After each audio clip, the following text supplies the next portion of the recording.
Assalamualaikum warahmatullahi wabarakatuh.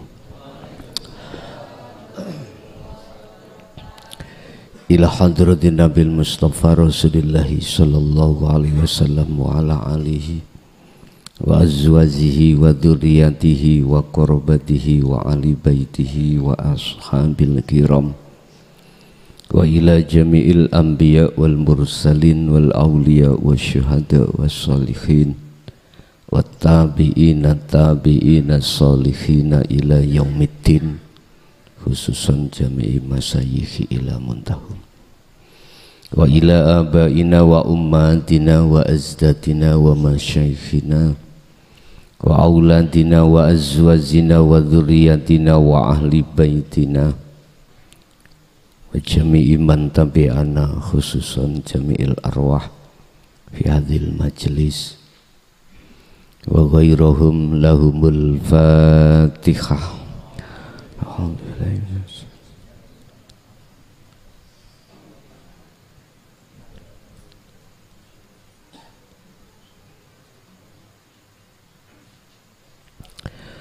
Bismillahirrahmanirrahim. Bismillahi tawakkaltu ala Allah, la khawla wa la quwwata illa billahil aliyyil azim. Asyhadu an la ilaha illallah wa asyhadu anna Muhammadan abduhu wa rasuluh. Allahumma salli wa sallim wa barik alaihi wa ala alihi wa ashabihi ajmain. Qala Allah ta'ala wa ma umiru illa liya'budullaha mukhlishina lahuddin hunafa'a wa yuqimus shalah wa yutuz zakah wa dzalika dinul qayyimah. Shadaqallahul azim. Amma ba'd. Hadratul muhtaramin, dumateng para alim, para ulama, mbah yai, asatid wa asatidah, tokoh masyarakat, tokoh agama, sesepuh bini sepuh sewilayah Kabupaten Jember, tepatnya di Kecamatan Gumukmas, wabil khusus sedaya pengurus assalam dan jamaah yang hadir di majelis, kulluhum ajma'in rahimakumullah. Alhamdulillah, dalam kesempatan malam hari ini kita masih diberikan Allah, dikumpulkan Allah lewat rahmatnya dalam rangka ta'lim muta'alim, yang kesempatan malam hari ini kita akan membahas tentang mencari teman di dunia itu yang bagaimana. Mencari sahabat yang mendukung perjalanan rohaniah kita itu yang bagaimana. Ini Allah peringatkan terhadap kita untuk meningkatkan mutu keihsanan dalam iman kita, ditekankan supaya menjadi dan mengikuti apa yang telah dilakukan oleh Kanjeng Nabi Muhammad sallallahu alaihi wasallam kanthi kafah, kanthi sempurna. Tidak hanya syariatnya saja, tetapi uga juga hakikatnya.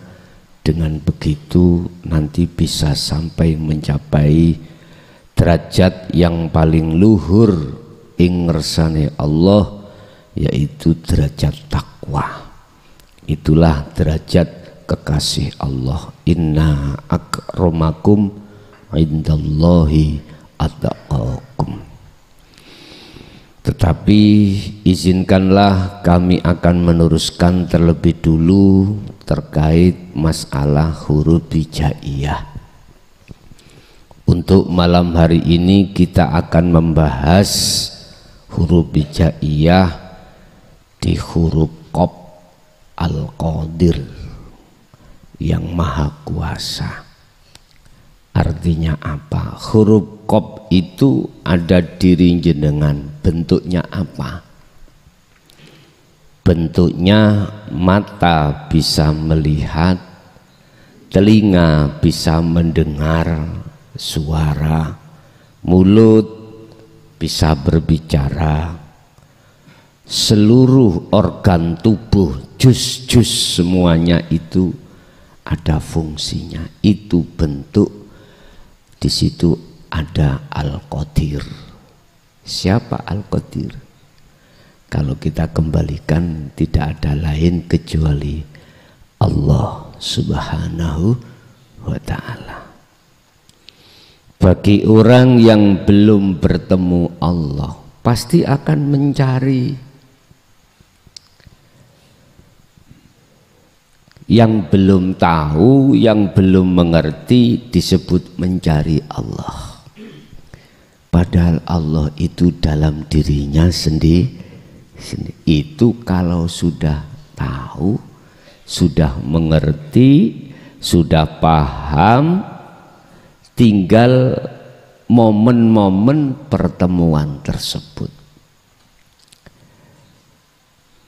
Allah ketika memilih hambanya untuk bertemu, itu Allah tidak berbicara tentang nasab, keturunan, enggak. Allah pun tidak membahas kamu harus bisa maca Quran, enggak. Kamu harus alim ilmu syariatnya, enggak. Kamu harus mondok dulu berapa puluh tahun, enggak.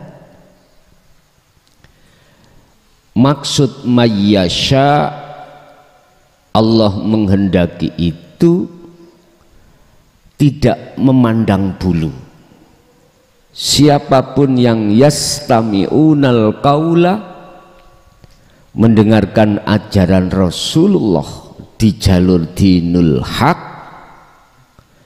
dia hatinya sadar selama ini kita berlaku zalim pada Allah dengan bentuk merasa meyakini bahwasanya kami makhluk itu yang bisa segala-galanya. Itu bentuk kita berbuat zalim pada Allah. Kita ngerespon, sadar hati ini, maka itulah yang Allah kehendaki hamba yang dimaksud dalam satu ayat mayyasya. Kak harus jenengan iku turunane wali, ada apa nasabnya, di atasnya mbahnya, buyutnya, udek-udek, gantung siwur, ya harus waline Allah.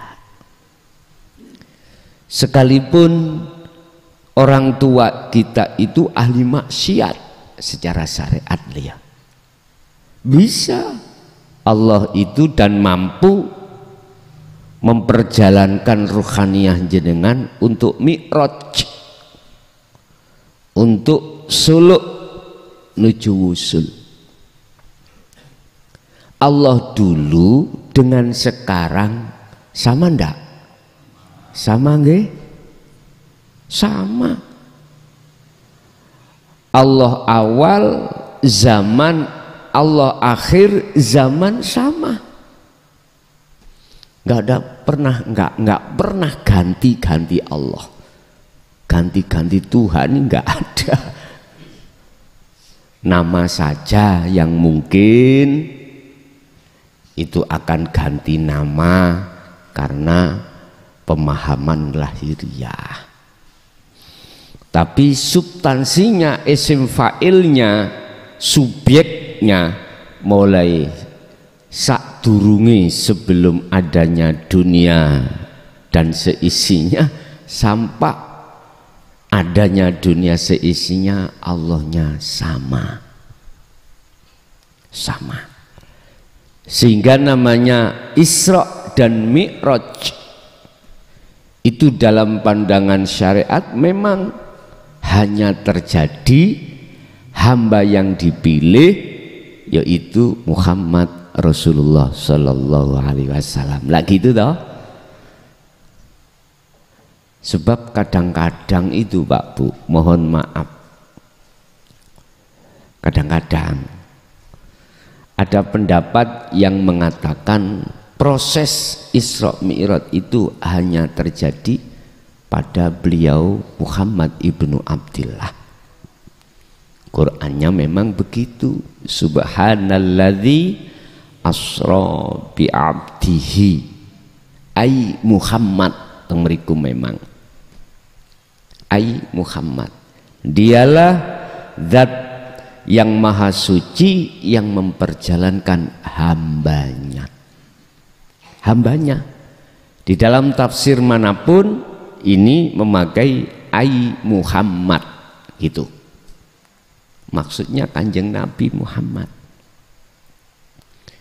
Tapi di situ mengapa memakai isim nakirah? Abdihi, hamba, berarti hamba kan umum Pak, umum. Kok gak langsung ae asra bi Muhammadin le, atau bi Muhammad ibni Abdillah? Qur'annya kok gak gitu, kok abdihi? Berarti ada maksud di situ. Artinya apa?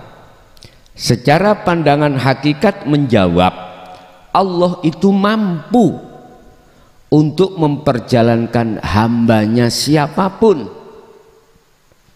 untuk bisa sampai dan bertemu Allah. Nggak melihat nasab, nggak melihat gini, enggak. Makanya justru kebanyakan orang yang berbicara tentang nasab ngegung-ngegungkan, apa? Mengegung-ngegungkan ya. Memperbesar-besarkan, membanggakan diri karena nasab justru akan menjadikan penghalang berupa takabur. Nggak bisa ini untuk bisa bertemu Allah, nggak bisa. Karena terhalang dengan takabur tadi. Akhirnya kita di hadapan manusia yang lain merasa lebih mulia, lebih wah lagi itu Pak ya. Kita berbangga diri, justru ini jauh dari Allah. Walaupun alim ilmu syariatnya, nanti kita bahas di dalam makalah 4344 nanti terkait masalah kitab hikam.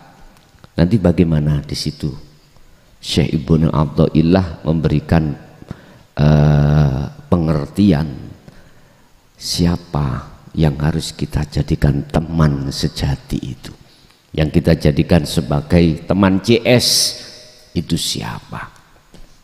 Bon, kembali pada huruf Qaf Al-Qadir. Ditarik dalam diri kita huruf Qaf itu, Allah bertajalli terhadap kita lewat ruh, karena adanya ruh itulah sehingga jasmani ini, organ tubuh itu seakan-akan mata bisa melihat, seakan-akan telinga bisa mendengar sendiri dan lain sebagainya, padahal itu ada yang mengendalikan. Ini Allah bertajalli terhadap kita sebagai manusia. Cuman kita nggak sadar, kebanyakan ahli hijab pasti tidak sadar kalau semua apa yang terjadi pada diri kita karena ada Al-Qadir di situ. Lanjut kaf, huruf kaf. Kaf itu adalah bahasa Al-Kafi, sempurna, kafah, sempurna. Allah menyempurnakan diri kita sebagai manusia lewat huruf kaf itu. Ditaruhlah di dalam diri kita. kesempurnaan yang mutlak, kesempurnaan yang mutlak, atau anugerah yang mutlak, itu adalah anugerah di mata Allah yang disebut Ar-Rahim. Niku anugerah yang tidak bisa kita rupiahkan. Hal-hal yang berkenaan dengan perjalanan ruhaniyah, yang ruhaniyah itu bertemu Allah, ini anugerah. Inna akramakum indallahi atqakum, ini anugerah yang termahal. Tapi juga Allah menyempurnakan, oleh karena kita manusia ada jasmani, disempurnakan kita Ar-Rahman, kebutuhan-kebutuhan jasmani, sehingga kita dimudahkan untuk bekerja, mencari ma'isyatud dunya. Berbagai cara Allah membuat Anda itu kebutuhan rumah tangga itu dikasihkan. Ini enggak pandang orang yang rohaniyahnya itu jauh dari Allah atau dekat Allah. Ar-Rahman tetap diberikan kepada siapapun, baik yang beriman maupun yang ingkar, tetap Allah sempurnakan. Istilah bahasa lain, jangankan kita manusia tidak ditanggung Allah kebutuhannya, semut, lalat, laba-laba pun diberikan Ar-Rahman ini. Tapi Ar-Rahim itu hanya diberikan pada hambanya yang mukmin. Kalau bahasa tafsir muhakamah itu, inilah anugerah besok di akhirat. Kalau hakikat di dunia sudah ketemu kita, karena kita sudah masuk di akhirat dengan bentuk melakukan suluk nuju wusul Allah. Jadi sebetulnya akhirat itu, mohon maaf Bapak Ibu, nggak ada jarak dengan dunia. Bagi ahli syuhud nggak ada jarak. Jasmani boleh kita di dunia ini karena kita masih di dunia. Tapi rohani jenengan sak kedepe netro, alam akhirat itu di situ. Bagi yang sudah sering ketemu Allah dimanapun, kan sudah Allah katakan, idza sa'alaka ibadi anni fa inni qaribun. Muhammad, jikalau hambaku bertanya tentang aku iki di mana, jawablah fa inni qaribun, sesungguhnya aku itu dekat. Lah, bagi mereka yang terhijabi oleh nurullah, hatinya mengatakan Allah jauh di atas arsy sana. Allah itu duduk di kursinya sana di atas arsy. Kita bayangkan nggak bisa Pak, saking jauh. Padahal dalam diri kita. Bahkan ada ayat yang berani mengatakan bahwasanya Allah itu di depanmu. Fa aina matuwallu fathama wajhullah. Al-Baqarah 115. Di depanmu itu ada wajah Allah. Ya iki loh. Ini loh Pak. Sering tak saya itu mengutarakan ini. Tak ulang-ulang. Lah bagi jenengan yang sudah sering masuk di alam akhirat, ketika mendengarkan ayat yang saya jelaskan ini loh, mesti gini, murai rek. Dalan yang dikasihkan tahu kok cik penai. Carinya susah-susah kok, oleh mengasihkan sekarang kok enak. Pak, sampean jangan melihat penai mudai. Justru ini kita sudah diambang pintu kehancuran. Kita nanti akan masuk dalam satu zaman, entah kita menangi atau tidak, di mana mayoritas manusia mengatakan dinul haq ay al haq, yang benar ini, tapi sudah keadaan kritis sekali. Hatta idza ja'athumus sa'atu baghdatan. Ini kalau nanti sampean menghadapi zaman yang mengagetkan Pak, zaman yang mengagetkan, ya mengagetkan, mengejutkan, ya mengejutkan. Mayoritas manusia mengatakan ini yang benar. Entah kapan itu terjadi, pasti nanti akan terjadi. Dan itu waktu kritis sudah. Bagi mereka-mereka yang tadinya ingkar, nggak ada kesempatan, sudah kritis ya Pak. Nggak ada kesempatan untuk berlaku seperti sekarang ini. Makanya Rasulullah dawuh dalam satu hadisnya, besok ada zaman akhir itu di mana umat Islam banyak sekali, tapi mutunya seperti buih di lautan.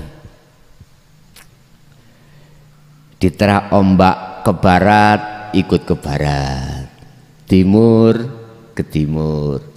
Itu artinya iman Pak. Iman kita tidak hanya belontang-belontang, tetapi mayoritas iman kita itu pada selain Allah ini, selain ini. Iman kita terhadap makhluk. Lah pertanyaannya sekarang, iya sekarang diterak ombak, diterak gelombang, yes, ke arah mana? Banyak umat Islam tapi mutu imannya itu belum ihsan. Nah inilah yang dicap oleh Allah dalam salah satu surat Al-Baqarah, ayat berapa itu saya lupa. Wa minan nasi may yaqulu amanna billahi wa bil yaumil akhir wa ma hum bimumin. Dia beriman pada Allah, dan sebagian banyak di antara manusia yang mengatakan amantu billah, percaya. Buktinya percaya, dia sholat 5 waktu penuh, dia zakat dia lakukan, puasa, haji pun, menjalankan segala perintah dan meninggalkan secara perkara yang dilarang, cuman saja secara fisik saja. Udah, sama lihat sebelum tahun zaman Pak Harto dengan zaman sekarang, sing haji berapa Pak? Lebih banyak mana? Lebih banyak sekarang. Bahkan pemerintah katanya kuotanya habis. Padahal mungkin kita ingat zaman meneter awal-awal gitu. Tapi sing budal haji berlipat-lipat. Sampai sekarang dipending kita sampai berapa puluh tahun? 30? 40 tahun. Yang alasannya kuotanya itu saking banyaknya umat Islam sugih-sugih. Mohon maaf Pak, zaman saya tahun 2005 daftar tahun itu, ya langsung tahun itu tapi susah mencari uang lah, ngoten nggih. Tapi sekarang nyandung nyempar, padahal kurs dolarnya itu lebih tinggi sekarang gitu. Tapi mengapa lebih banyak orang-orang yang inden alasan kuotanya habis. Dulu Pak, mohon maaf, satu rumah belum tentu punya sepeda motor. Sekarang ayo, mungkin satu rumah kadang 3, anaknya 3, sepeda motornya walaupun itu kredit gitu ya, tapi kan bisa lah gitu. Bapak Ibu hadirin, inilah zaman dimana Rasulullah sampun bersabda, besok di zaman akhir umatku itu banyak, tapi seperti buih di lautan. Dia mengatakan amantu billah dengan bentuk bukti masjid-masjid besar banyak, musola-musola banyak. Kita lakukan semuanya bentuk hukum syariah. Tapi sedikit mereka yang ihsan, imannya sedikit. Akhirnya Allah katakan di dalam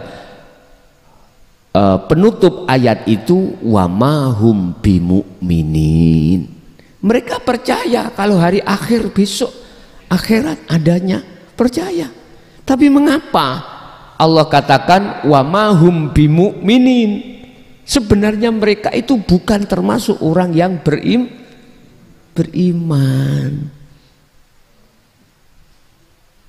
Allah ya Karim, inilah Pak sudah diketahui di zaman ini.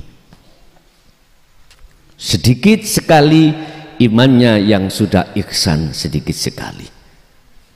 Rasulullah menggambarkan tentang ihsan adalah anta'budallaha ka'annaka taroh, seakan-akan kau bisa melihat Allah saat kau menyembah.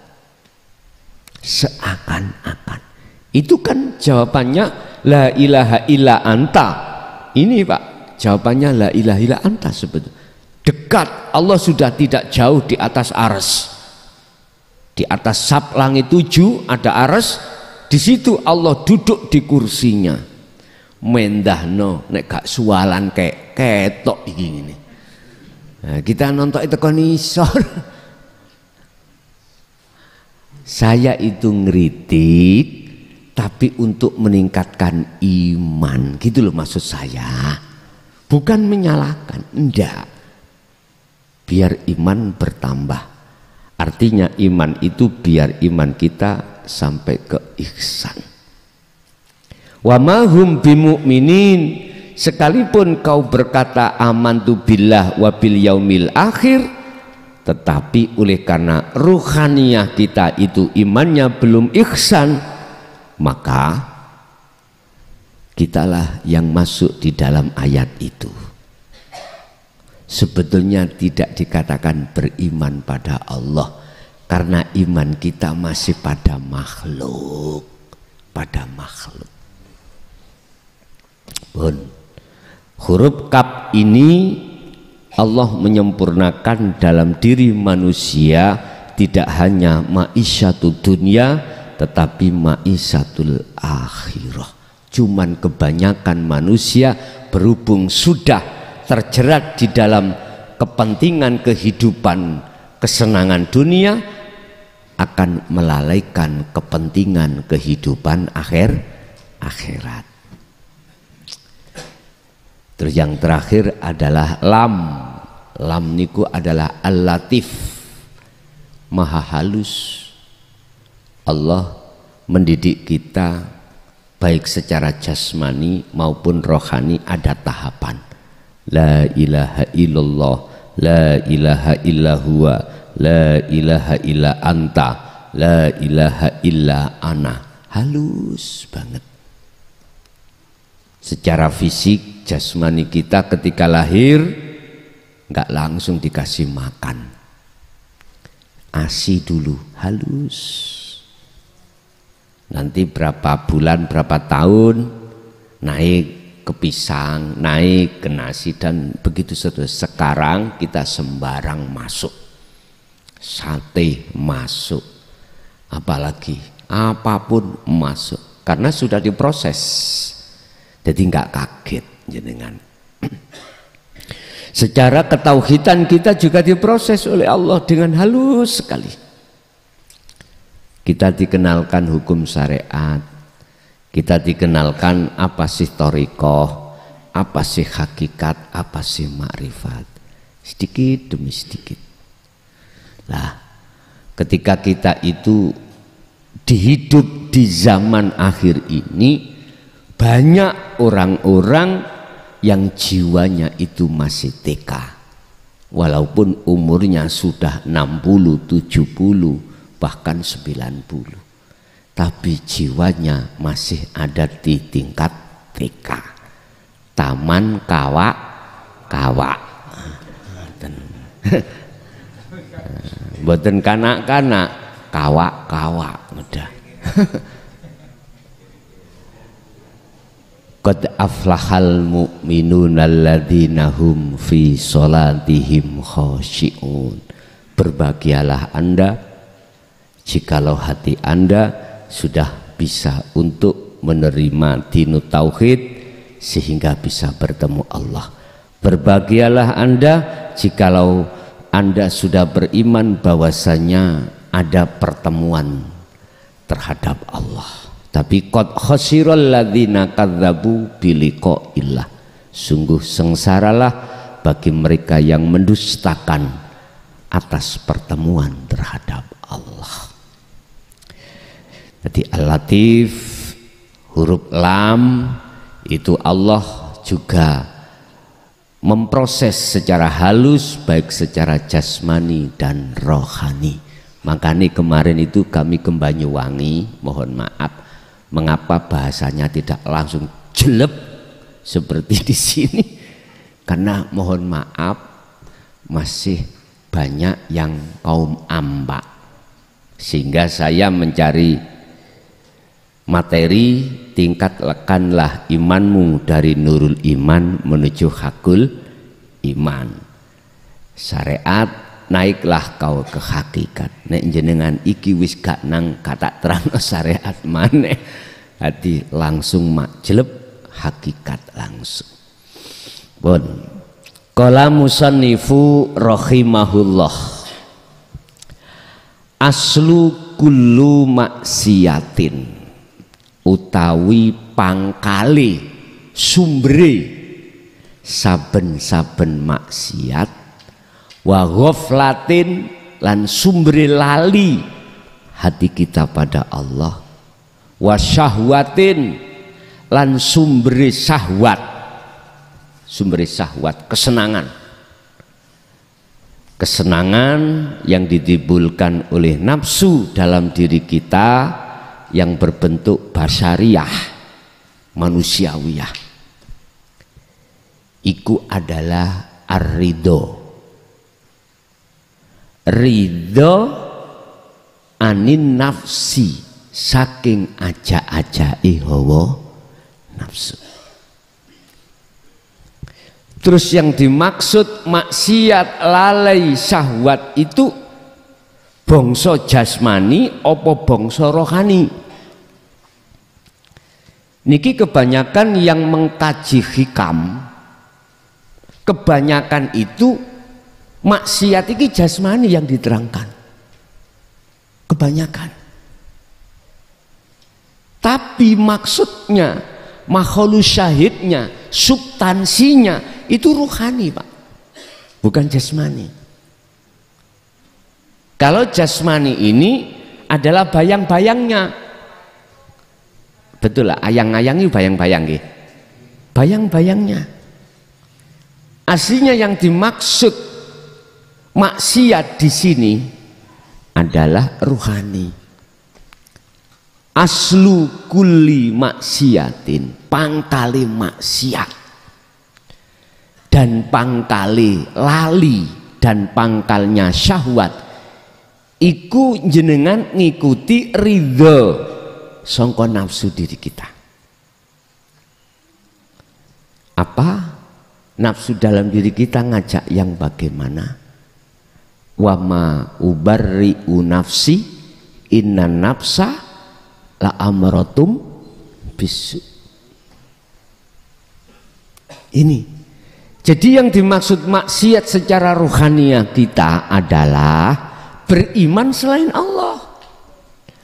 Ini beriman selain ini loh Pak. Contoh lewat surat Al-Maidah ayat 76.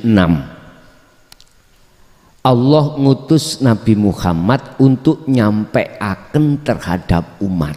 Isine yang disampaikan adalah, mengapa kau sudah sering saya katakan bahwasanya selain Allah itu malakum dzarraw wala naf'an, kok sik pancet kamu itu beriman selain daripada Allah ini.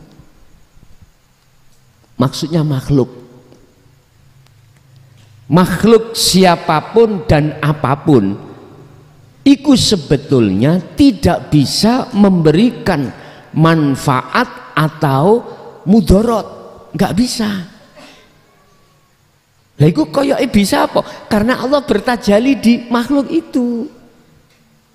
Tapi bukan berarti makhluk itu bisa menolong, bisa memberikan manfaat, bisa memberikan mudarat, enggak. Karena Allah.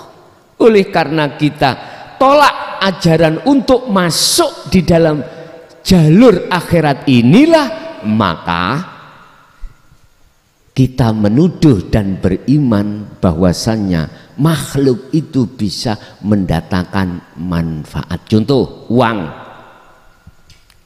dulu pernah ditanyakan ya, apapun itu koyok seperti bisa memberikan manfaat, bisa beli ini beli itu dan lain sebagainya.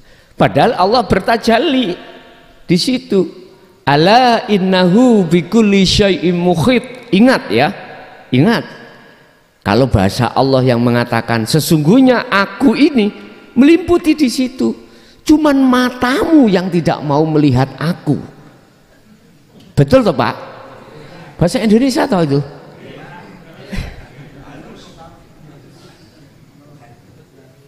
Yang tidak mau melihat aku, ini kalau bahasa Allah loh ya. Tapi di dalam ayat itu bahasanya itu ala innahu, kembali kepada Allah. Sesungguhnya Allah itu meliputi atas segala hal, apapun dan siapapun.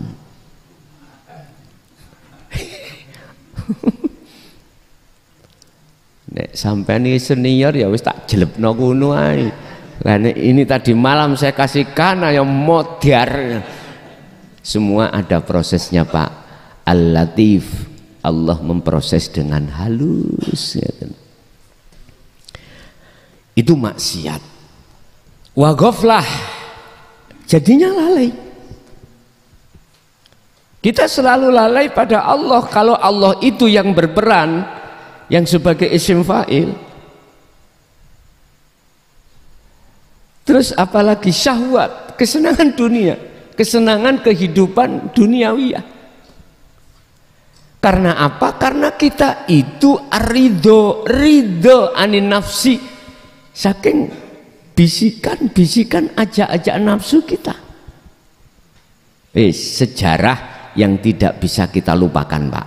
Sejarah mulai kakek kita Nabiullah Adam, itu namanya iblis, minta rekom 2 pada Allah, 1 umur diperpanjang sampai hari kiamat, berarti manusia sampai mati gitu. Kedua, akan menyesatkan Adam dan anak putu Adam semuanya. Al-Hijr ayat 40. Tapi ada satu yang tidak bisa digelincirkan. Sinten? Illa ibadaka minhumul mukhlasin. Ini orang-orang kecuali hambamu ya Tuhan, kata iblis, minhum, sebagian daripada hamba itu disebut al-mukhlasin, hamba yang dipilih. Siapa hamba yang jenengan iki? Tandanya apa? Hati sampean ngerespon. tentang ajaran dinul haq, dinul tauhid yang Rasulullah sampaikan. Allah bertajali terhadap Muhammad menyampaikan dinul tauhid ini. Ini jenengan ngerespon. Ini proses al-mukhlasin ini di sini. Coba sampean bandingkan antara jenengan atine durung rimo dan melakukan tindakan dino tauhid dulu. Bagaimana keadaan hati sampean ketika menghadapi kehidupan dunia? Selalu ngeten. Itu seperti buih di lautan. Kita punya duren, Pak. Kita punya tanaman duren di kebun kita. Coba kalau diambil orang, marah, gimana? Asli. Rohaniyah kita dipenuhi bara api, panas. Dalam keluarga pun manakala kita menemui satu takdir yang bersifat kan gak cocok, kadang-kadang kita sebagai seorang suami nempeleng istri, nempeleng anak, tidak cukup dari itu, berkelanjutan piring dipecah, gelas dipecah, diimbangi sama, tapi anai beli lagi, nanti pecah lagi. Begitulah sampai kapanpun karakter kita. Tidak ada kedamaian, kebahagiaan dalam hati kita, enggak ada. Masyotah jenengan ini dikasih Allah Ar-Rahman sampak sundul langit, mesti masih ada rasa khawatir, rasa takut hilangnya ini tadi. Anda menjadi pejabat, takut kehilangan, mana bahagianya? Tadi saya dapat cerita, Pak. Dulu ada seseorang waktu tidak punya apa-apa, mau pingin beli sate eman, ngumpulkan uang itu loh, dari 50 rupiah, 100, susah beli sate karena memang ekonomi kita lemah. Allah kemudian mentakdirkan dia dapat jalan Ar-Rahman, menjadi orang kaya, bosok kaya, nggak boleh makan sate. Anak-anaknya melarang, Pak, melarang makan sate, dilarang, wis apapun dilarang, uang banyak dan lain sebagainya. Tapi teringat penyakit, darah tinggi, kolesterol, asam urat, apalagi yang lagi tren adalah manis apa? Diabetes. Wis sekarang sama nek gelem nang Gus Kohar, wis prei sembarang kalir. Loh, buktinya saya loh, Pak. Nyun sewu loh. Kula niku sejak belum, mohon maaf kita ngomong syariat ya. Tapi tetap hati kita harus beriman pada Allah. Ini kita ceritakan saya mulai dulu itu takut, Pak, dengan suntik, terus apa namanya diagnosa dari dokter. Boleh roh niku lho pala wedi. Mending gak roh. Lama kelamaan mohon maaf, nyonya itu Umi itu ya, itu diam-diam manggil petugas dari rumah sakit Mojokerto, nggadul, Pak. Kula nggih kaget, kula kinten tamu.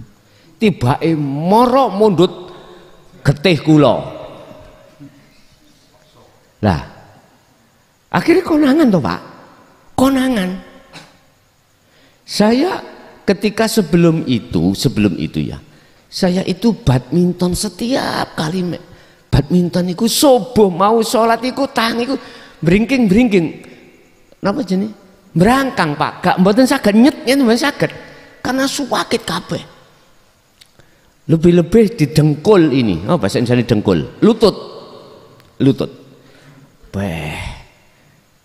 Makanya saya setiap badminton dulu itu selalu diurut kali Umi, diurut harapan besok pagi biar enggak terlalu nemen. Nggih, manut mawon. Tapi nggih masih sakit. Cara saya berdiri itu kalau enggak gecokan apa bangku atau tembok, susah Pak berdiri nang jeding itu. Nggih. Estu niki fakta di dalam diri saya. Akhirnya konangan ketemu penyakitnya ngumpul Pak. Yang namanya asam aurat ya.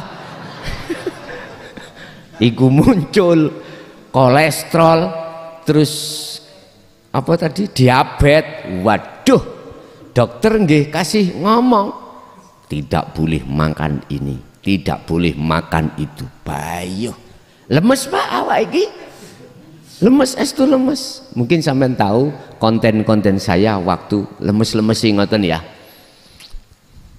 Nggih mohon maaf, estu mohon maaf.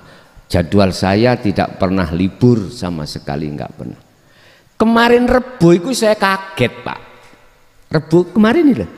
Saya jadwalnya ngaji itu di Malang. 3 hari sebelumnya saya dapat telepon dari Sohibul Bait karena ada halangan. Akhirnya Gus ditunda aja Gus. Halangannya bukan berarti kaum itu menolak, ndak Pak, mboten. Ada sesuatu halangan. Oh nggih, matur suwun, berarti saya ada kesempatan badminton. Ada kesempatan.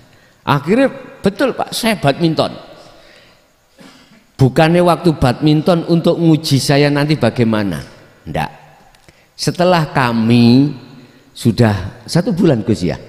1 bulan saya itu mengikuti petunjuk Gus Kohar ini. Kami habis diterapi, kemudian dikasih entah kapsul itu Pak, nggak ada di apotik, nggak ada, pokoknya tak untal wis ngoten mawon. Saya kaget, hari Rebo itu saya badminton, subuh saya bangun kok langsung jekekal, bangun nggak terasa sakit. Loh, aku berarti wis penak. Ngono kula niki. Loh, iya Kak. Lah, sampai istri saya kaget. Loh, sampean kok ya penak.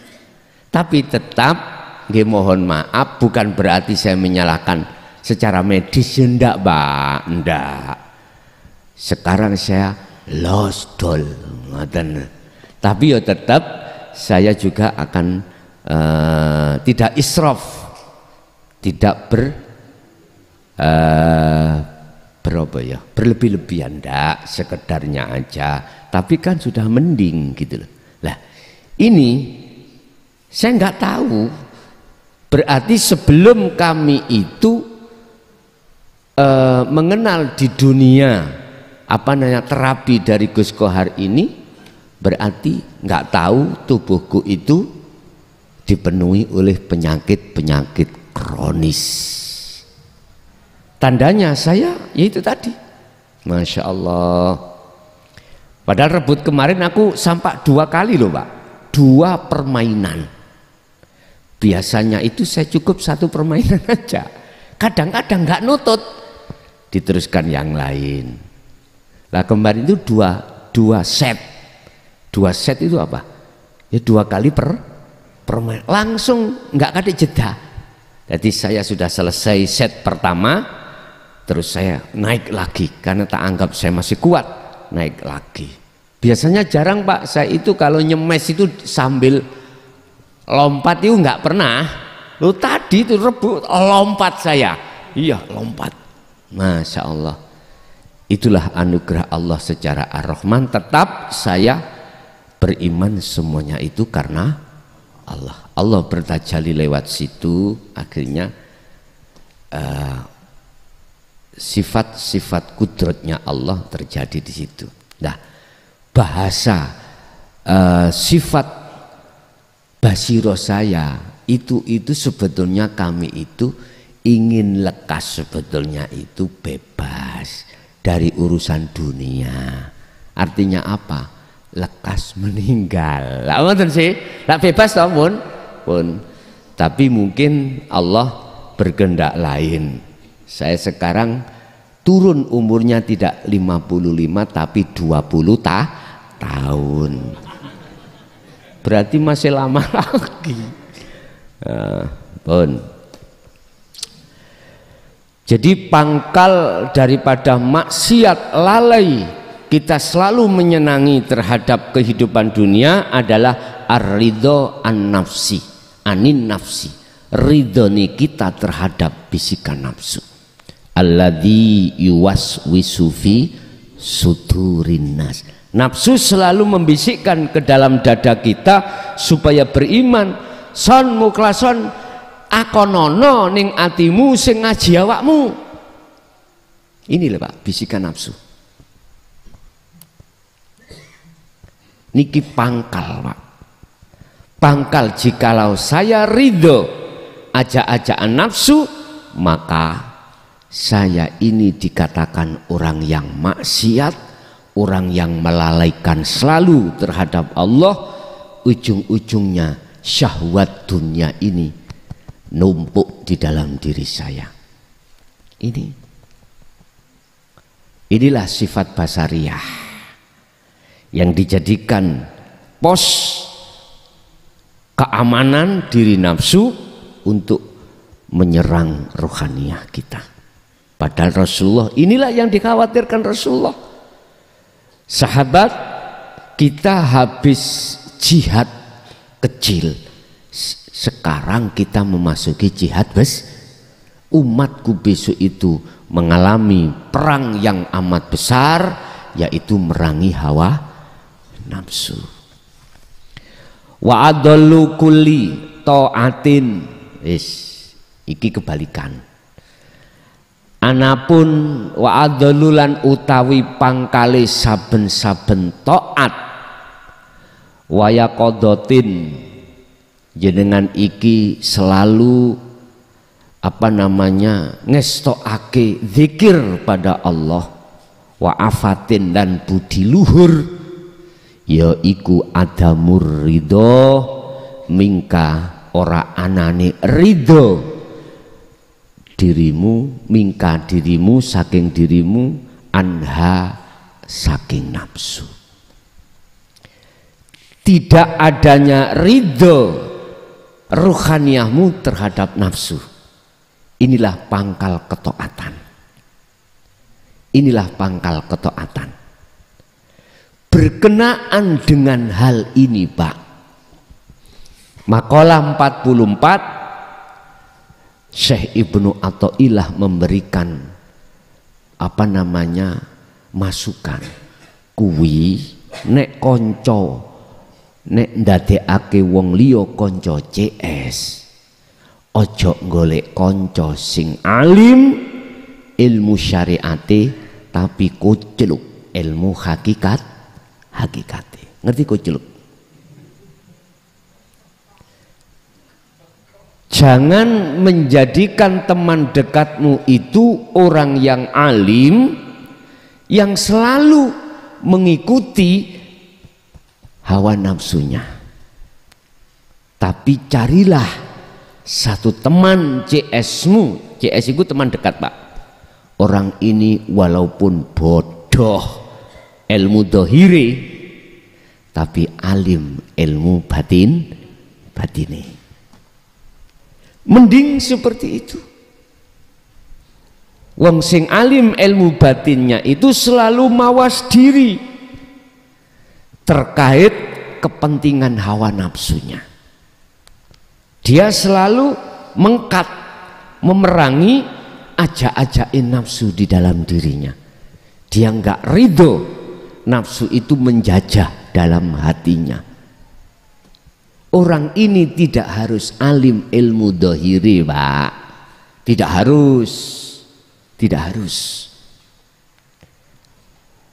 Dan lebih banyak mereka itu tentang ilmu dohiri ora patek ngalim, bahkan gak ngerti belas. Mengapa kita harus ditekankan berteman CS terhadapnya? Karena makalah kalamnya yang muncul itu mesti menyejukkan hati jenengan, menyejukkan. Karena hanya berbicara tentang Allah, berbicara tentang wujudnya Allah, sifat-sifatnya Allah. Jenengan itu diseret di situ. Dan itulah cara untuk kita mendapatkan anugerah yang termulia, anugerah yang termahal, anugerah yang kekal. Ini bisa disadari bagi kita yang sudah meng-welcome, membuka diri kita terhadap ajaran Dinut Tauhid. Apalagi berteman goblok ilmu dohiri, luweh-luweh ilmu batini. Iki namanya kucluk kuadrat ya. Mengapa kita harus indahkan seruan Ibnu Athaillah, gak ngoleh, gak boleh kita berteman CS loh maksudnya ada CS-nya loh ya, kepada orang yang alim ilmu dohirnya, sedangkan ilmu batinnya itu kosong. Jenengan pasti diajak bahas tentang urusan kesenangan dunia. Wis. Gak menjadikan baik perjalanan rohaniah jenengan. Tapi bukan berarti, mohon maaf, tidak boleh kita berteman pada mereka. Boleh, tapi ojo dijadikan CS. CS itu nggih sangat dekat. Yang jenengan jadikan CS, teman yang seperjuangan, adalah mereka yang seiman. Bukan berarti istri suami kita yang menolak ajaran Dinut Tauhid terus kita tinggalkan, ya jangan. Tetap berteman. Tapi ojo didadekno CS. Dalam hatimu tetap nggih nyuwun sewu Pak, nikilah sing kula maksud jenengan hidup di tengah-tengah sangkarnya macan. Ya toh? Enggak cocok sampean dimakan amen. Dicelatu nek sampean wong wedok dikaploki. Allah, tetap bertahanlah kau dalam ruhaniyahmu itu pada tali Allah. Anda akan bisa bertahan manakala jenengan mengikuti seruan Allah di dalam surah Al-Baqarah 256, faqadistamsaka bil urwatil wuthqa lam fisama laha. Pegang teguh tali Allah dalam hatimu.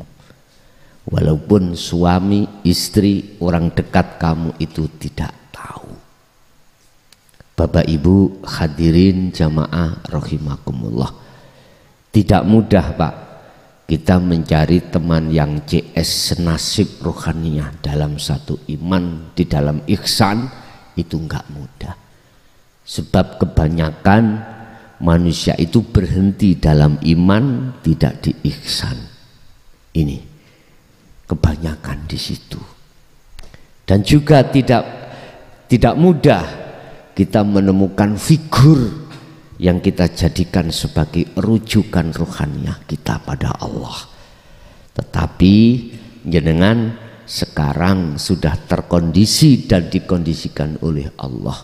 Walaupun dulunya itu jenengan dulu sebelum ini disampaikan secara terang-terangan, dulu sampean susah untuk mendapatkan keterangan-keterangan yang sebenarnya dari dawuh-dawuhnya Romo, dari dawuh-dawuhnya para masyayikh kita.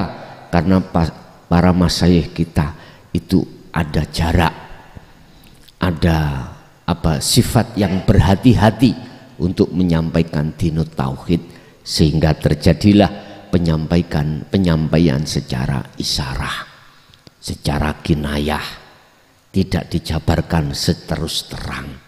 Akhirnya menjadikan proses kita dalam pemahaman sangat lama. Akhirnya kita hanya diperintahkan, kamu jangan kakean cocot, gitu. Ojo kakean takon, wis lakonono dzikir iku. Dan saya juga ngalami Pak, tidak boleh bertanya dan pokok iki lakonono wis. Berarti saya melakukan sesuatu yang saya itu tidak paham. memang lama. Lah sekarang Allah membuka lebar-lebar pintu surga, pintu akhirat, dibuka lebar-lebar, dimudahkan kita. Tapi berhubung kita manusia kebanyakan ngestoaki, omongane bisikan nafsu, akhirnya kita mengabaikan kesempatan yang paling baik ini. Aku yakin jenengan kalih kula iki tidak tutup mata sebelah, nggak mungkin. Artinya jenengan pasti ada pertimbangan syariat iku yo penting. Hakikat luwih penting. Kehidupan ma'isatul dunia itu penting, tapi ma'isatul akhirah itu lebih penting. Aku yakin jenengan punya pertimbangan itu, sehingga dengan cara sistem seperti inilah Pak, ketika kita meraih ma'isatul akhirah yang kekal ini, satu sisi tidak menyampingkan, meninggalkan ma'isatul dunia. Bisa itu kita lakukan, dan ini sudah dipahamkan Allah di dalam surat Al-Insan 2526. Bentuk kita repot urusan dunia, hati selalu bisa bertemu Allah di dalam ayat 25. Wadhkur isma rabbika bukrata wa asila. Muhammad, pagi sama sore ini adalah masa kerja, masa kita sibuk dengan urusan dunia. Tetap berzikirlah kau padaku. Wa minal lail, dan malam pun juga begitu. Ini berarti malam itu istilah kita itu jasmani sudah tidak repot dengan urusan dunia. Tetap gunakan waktu-waktu itu untuk selalu bermunajat padaku. Ini umpama Allah berkata kepada Nabi Muhammad, berarti juga terhadap kita sebagai pengikutnya. Bapak Ibu hadirin jamaah rahimakumullah. Jadi kesimpulannya, pangkal maksiat secara batiniah itu nanti bila mana terjadi, maka jangan heran kalau jasmani ini gampang maksiat. Itu loh bayang-bayangnya.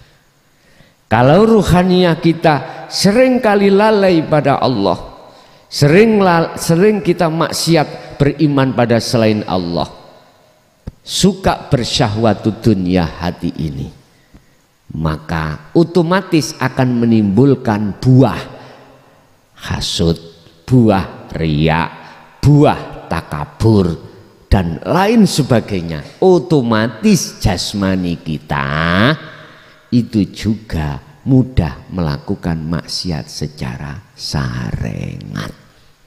Paham nggih? Akhirnya gampang ngedu wong, ngoten, gampang hasud wong, wis macam-macam. Karakter yang seperti ini itu tidak akan pernah berhenti, Pak. Tidak akan pernah hilang dari diri kita. Kecuali jenengan ini harus dimasukkan ke neraka condro di muka. Iki bahasa pewayangan, berarti jenengan harus digodok di dalam ajaran dinul haq pun baru mari niki mengke. Nek mboten ngoten hatta zurtumul maqabir, sampai mati pun akan terjadi seperti ini.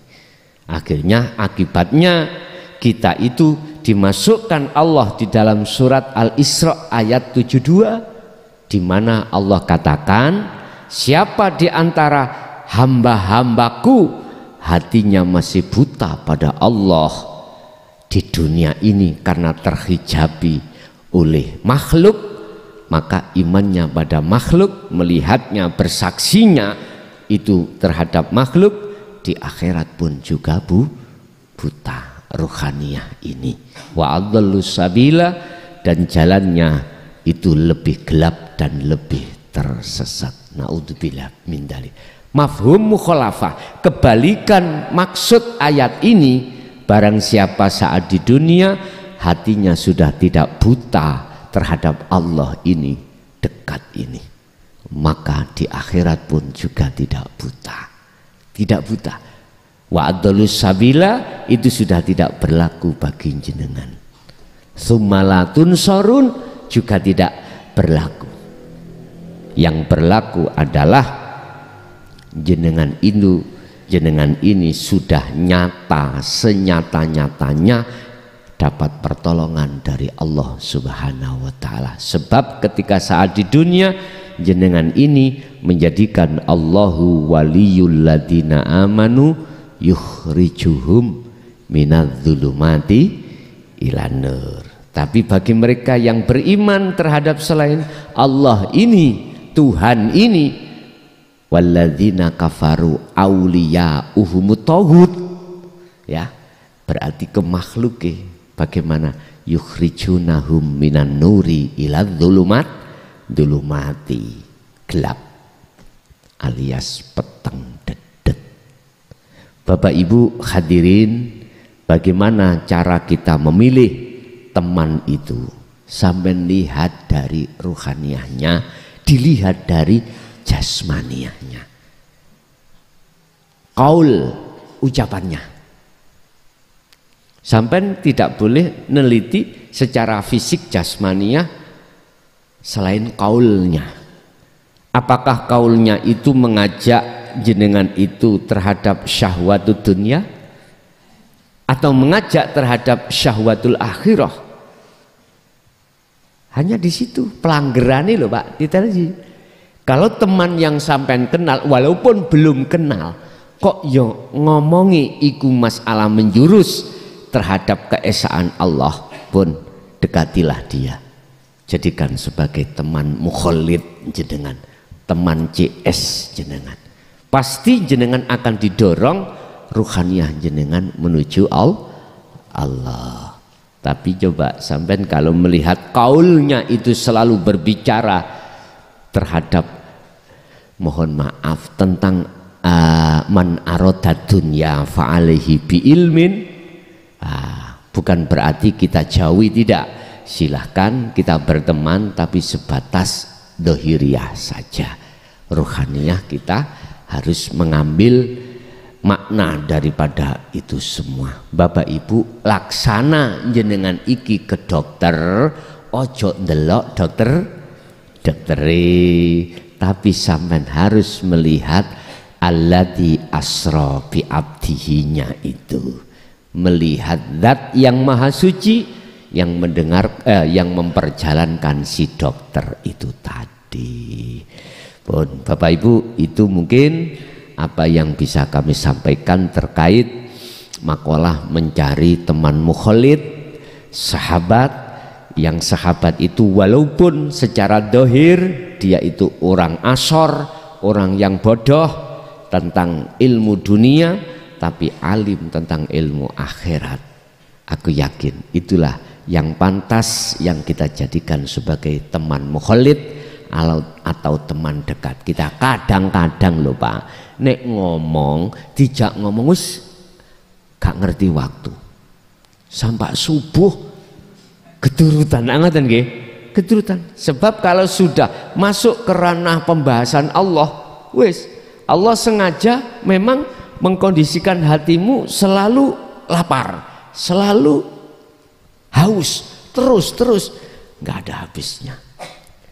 Lihat-lihat waktu, loh jam 3, loh subuh, udah. Itu saking demeni, saking demeni. Tapi coba jenengan kalau dijak bahas selain itu, angop, biasanya gitu. Sama, mereka ahli hijab kan ya gitu. Sampean ajak bicara tentang Allah, angop, ngaji, ngarakno ngantuk ya iki. Sing kejeron leh alasannya bukan tempatnya lah, wis. Padahal menolak asli nih. Tapi nek dijak membahas piye carane bisnisku sugih, ngangkat, wis ono carane, poso ae dilakoni. Nggih to? Poso sak wulan dilakoni. wiritan berapa puluh ribu dilakukan. Kemarin kami ada di Tegal itu, entah kok Allah itu menurunkan Ar-Rahman untuk ma'isyatud dunia. Iki bahaya bagi jenengan yang hatinya belum mengenal Allah. Bahaya. Sebab apa bahayanya? Nanti jikalau nanti Allah sungguh-sungguh menurunkan Ar-Rahmannya itu, mesti lalai, menghalangi kita. Tapi kalau awalnya sebelumnya itu sudah terkondisi ruhaninya kenal pada Allah, aku yakin walaupun setinggi apapun derajat pangkat duniawiyah jenengan, nggak akan terpengaruh dengan hal ini. Ngaten. Di situ kan diterangkan 215 kali nama hidup Anda. Hati ro ha mim nun kali 7 kali nama Anda. Nama hidup Anda dulu di mana itu? Di Tegal.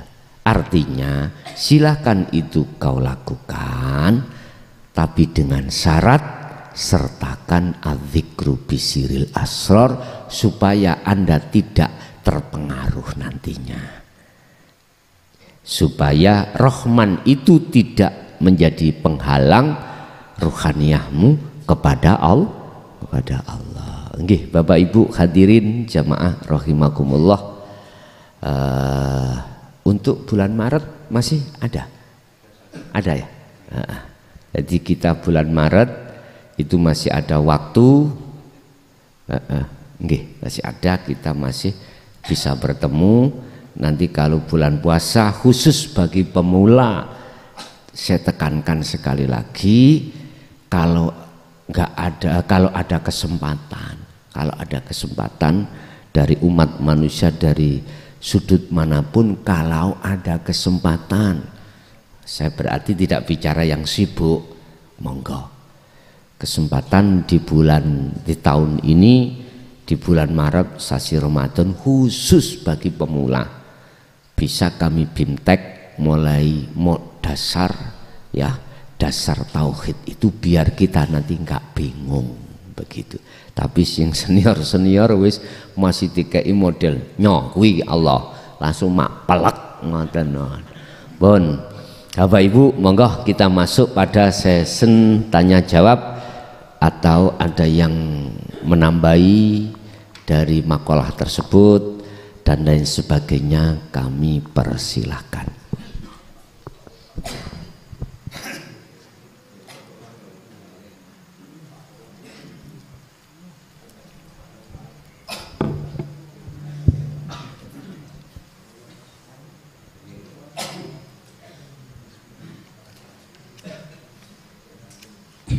Bapak Ibu hadirin,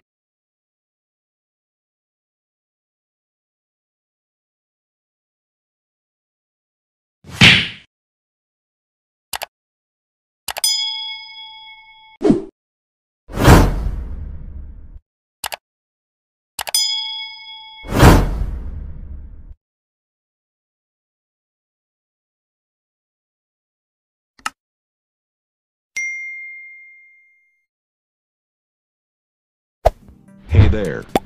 Subscribe to my channel. And also press this bell icon.